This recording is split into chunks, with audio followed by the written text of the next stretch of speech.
Kita beralih ke informasi lain, pemirsa. Salah satu orang tua siswa di Lebak, Banten rela menggotong meja dan kursi untuk anaknya belajar di sekolah. Hal ini dilakukan lantaran meja dan kursi yang ditempati anaknya rusak sehingga pihak sekolah minta ganti rugi.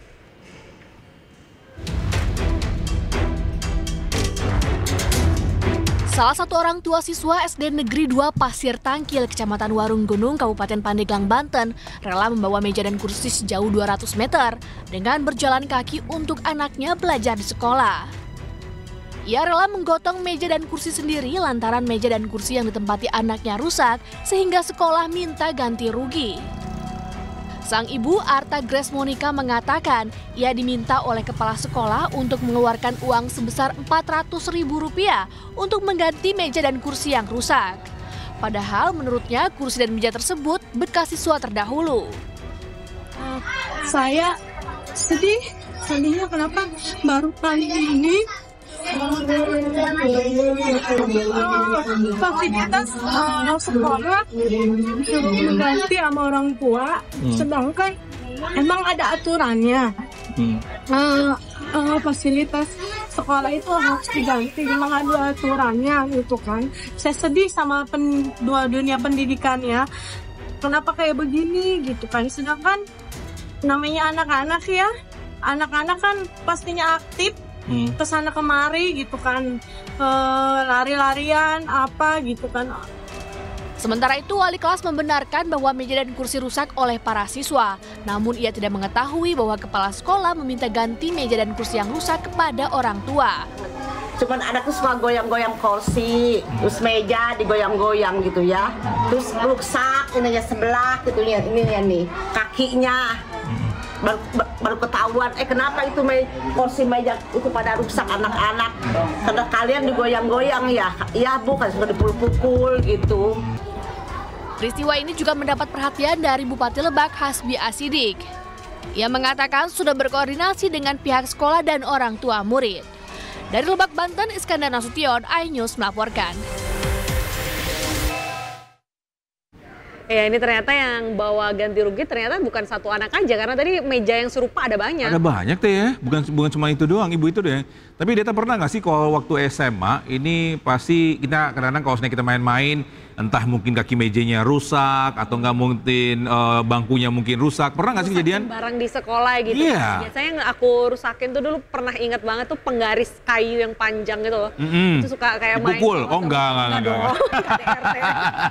Ya buat main-main terus Iya. Tapi aku nggak sampai ganti rugi sih. Kayak nggak usah ganti rugi. Dipanggil guru habis itu selesai musyawarah. Nah, kamu gimana? Kalau aku dulu nggak mungkin ada pengalaman, cuman mungkin karena memang sekolahku sekolah mewah SMA 3, jadi memang kita kalau memang ada yang rusak langsung diganti gitu ya sama sekolah ya. Ada backup gitu. Ini anak-anak ini ya, anak-anak rich people ya. Not rich people, but you know, smart people basically. Kamu pakai penggaris kayu nggak atau beda nih? Ada penggaris kayu. Penggaris kayu itu kadang-kadang itu dia, kalau sebenarnya memang untuk ya karena kalau kita nakal dipukul juga sih itu dia. Papan tulisnya masih kapur. Udah speedo. Oh, keren pemirsa. Tapi we're computerized, you know. Ya, sekarang udah pakai iPad. Semua benar-benar canggih banget kayaknya sekarang ya. Ya udah beda zaman, semua semakin maju. Semoga anak didik kita juga bisa menjadi generasi penerus yang maju. Anak kita ya, didik kita ya. Guru dong kita. Iya. 3 pelaku penipuan dengan menyebarkan video hoax diringkus Polda Jawa Timur. Ya, para pelaku membuat video hoax menarasikan kepada daerah menawarkan motor murah seharga Rp500.000. 100 orang dilaporkan tertipu akibat video hoax tersebut. Saya selaku Gubernur Jawa Timur, siapa saja yang belum mempunyai motor atau ingin motor baru, silakan untuk pesan motor murahnya, harganya cuma Rp500.000. Ini amanah dari saya. Pesan sekarang juga tidak bisa COD ya. Inilah video 3 kepala daerah yakni Gubernur Jawa Tengah, Gubernur Jawa Timur, dan Jawa Barat yang menjadi korban editing para pelaku penipuan yang ditangkap Polda Jatim. Para pelaku mengedit video 3 kepala daerah tersebut untuk promosi pembelian motor.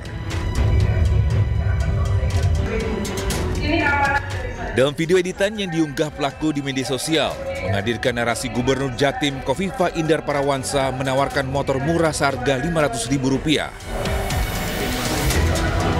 Selain Khofifah, para pelaku juga mengedit video Gubernur Jawa Tengah Muhammad Lutfi, dan Gubernur Jawa Barat Deddy Mulyadi. Ketiga pelaku merupakan warga Kabupaten Pangandaran, Jawa Barat.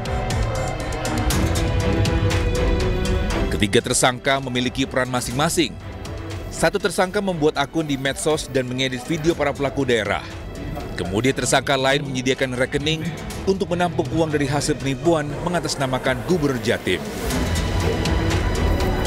Sementara tersangka lain berperan sebagai pengunggah video yang telah diedit. Lihat modus operandinya, tersangka mengedit video Gubernur Jatim, yaitu Dr. Honoris Causa Dr. Anda Hajah Khofifah Indar Parawansa MSI, dengan menggunakan teknologi artificial intelligence. Narasi video diubah menjadi penawaran motor murah seharga 500.000 yang diklaim sebagai amanah dari Gubernur, khusus untuk warga Jawa Timur, tanpa COD dan surat lengkap, bisa atas nama sendiri. Kemudian video ini diunggah ke platform TikTok untuk mencari korban agar mentransfer uang. Dari tangan para tersangka, polisi mengamankan berbagai barang bukti antara lain uang tunai 43 juta rupiah, ponsel, dan laptop. Akibat perbuatannya, tersangka dijerat Undang-Undang ITE dengan ancaman maksimal 12 tahun penjara dan denda maksimal 12 miliar rupiah. Di Surabaya, Jawa Timur, Rahmat Ilyasan, iNews melaporkan. Ya, kita imbau masyarakat untuk berhati-hati karena ini menggunakan teknik AI, deepfake, dan itu bisa membuat wajah orang itu sama seperti aslinya ya. Dia membuat video sama dengan seperti aslinya, bahkan gerakan bibirnya juga terlihat natural, tapi sebenarnya itu hoax. Nah, ini penting sekali, memang kita harus belajar AI juga ya. Entah itu mungkin basicnya atau kayak gimana, karena memang semakin berjalannya waktu ini intinya everything is going very fast. Kita harus belajar tentang tadi sempat bilang terkait AI-nya atau enggak mungkin fake news yang beredar. So we have to be careful juga. Kalau memang ada promo, alangkah itu ya sering terjadi ketika orang tua membaca, ini ada promo ini, langsung dibaca, langsung, oh ini benar. Nah, ini penting sekali untuk kita mungkin cross check, mungkin promo ini mungkin dari bank dari mana atau dari pihak mana ya. Memang harus di double check karena sekarang tuh era informasi semakin terbuka luas. Masyarakat bisa mengakses informasi di mana saja, kapan saja, banyak sekali tools dan gadgetnya. Jadi memang harus dibutuhkan kembali awareness dan kita harus benar-benar riset yang double check terus kalau ingin mendapatkan informasi terbaru. Dan pemirsa, kita ke informasi selanjutnya. 7 pelaku pemalsu STNK ditangkap polisi di sejumlah lokasi berbeda di Sulawesi Selatan. Ya, sementara itu di Jakarta, seorang pendeta asal Bogor melaporkan oknum polisi atas dugaan kriminalisasi kasus pemalsuan akta pernikahan dan pemberkatan pernikahan.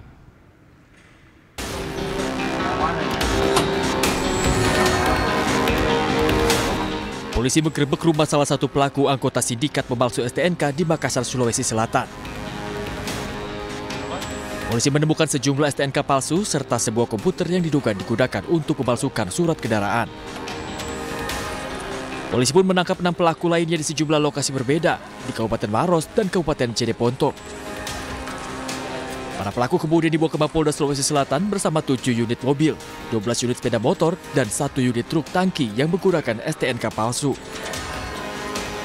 Tarif jasa pembuatan STNK palsu mulai 1,8 hingga 2,5 juta rupiah. Mobil dan motor yang menggunakan STNK palsu diduga kendaraan hasil penggelapan dan pencurian. Penggelapan leasing dan ada sepertinya mobil curian. Ini tim kita masih bergerak. Jadi berdasarkan pengakuan dari tersangka yang kita amankan, itu ada sekitar ratusan yang diproduksi untuk STNK aspal. Ditemani tim kuasa hukumnya, seorang pendeta gereja HKBP Gideon Saragi melaporkan mantan Kasat Reskrim Polres Bogor Kompol YRS yang diduga telah melakukan kriminalisasi terhadap dirinya ke Mabes Polri Jakarta. Kasus bermula ketika pendeta Gideon dijadikan tersangka dalam kasus pemberkatan pernikahan atas laporan seorang jemaat yang telah dinikahinya. Kuasa hukum korban menilai penetapan tersangka Pendeta Gideon diduga cacat hukum dan diminta untuk dievaluasi.